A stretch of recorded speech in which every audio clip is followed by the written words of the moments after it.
Tapos yun siguro yung sagot ng Diyos sa akin, kuya. Yung kung ano yung sinabi ko sa anak ko, nung tinuturuan ko siya ng math, yun yung sagot sa akin ng Diyos, kuya.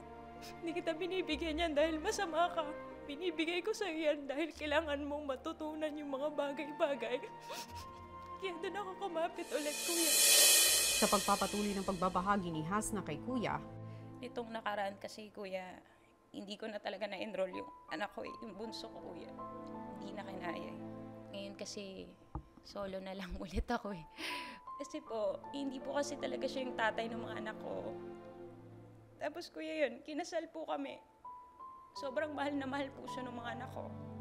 Nakita ko po gano'n sila kabuo. In 10 months, masaya kami. Pagpasok po ng 2019, doon na po mabigat. Unti-unti nang lumayo yung loob niya sa akin.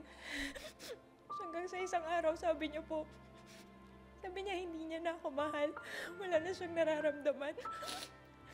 Pero naiintindihan ko. Mahirap talaga kaming tanggapin yung buhay namin araw-araw. Kahit nga ako mismo na nanay nila mahirap na eh. Ibang tao pa kaya. Kaya yun, nagpaalam na siya ng tuluyan sa mismong araw ng birthday ko. Nagpapaalam na siya na hindi na po niya kaya.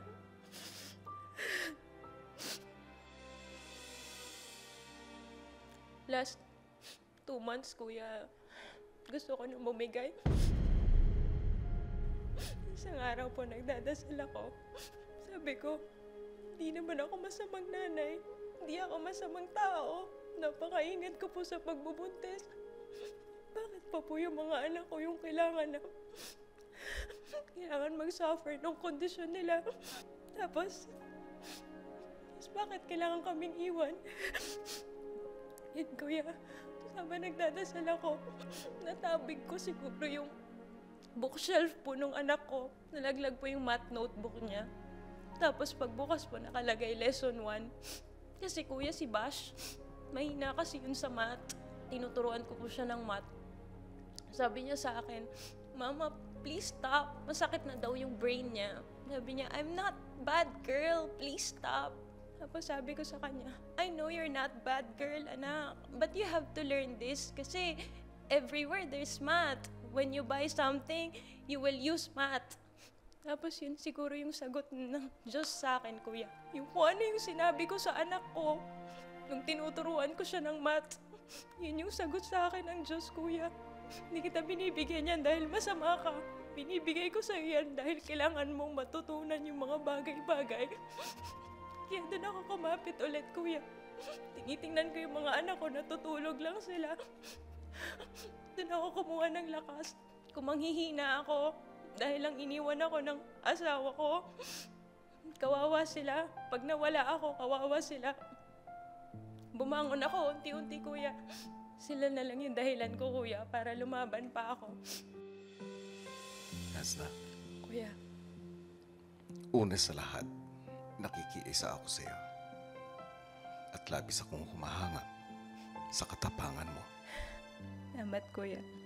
Pero gusto kong sabihin sa iyo, Hasna, sa tuwing naiisip mo na sumuko o bumigay, isipin mo na ibinigay sa iyo ng Diyos ang iyong mga anak.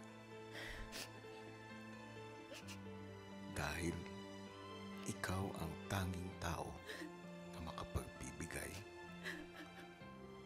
ng totoong pagmamahal na kanilang nadarama na mula sa iyo. Hindi mo man maibigay ang mga sapat na mga material na bagay, ang iyong malinis na puso at mabigat na pagmamahal ay sapat na. Patuloy mong gamitin na lakas ang iyong mga anak para huwag kang sumuko sa iyong laban. Opo, kuya.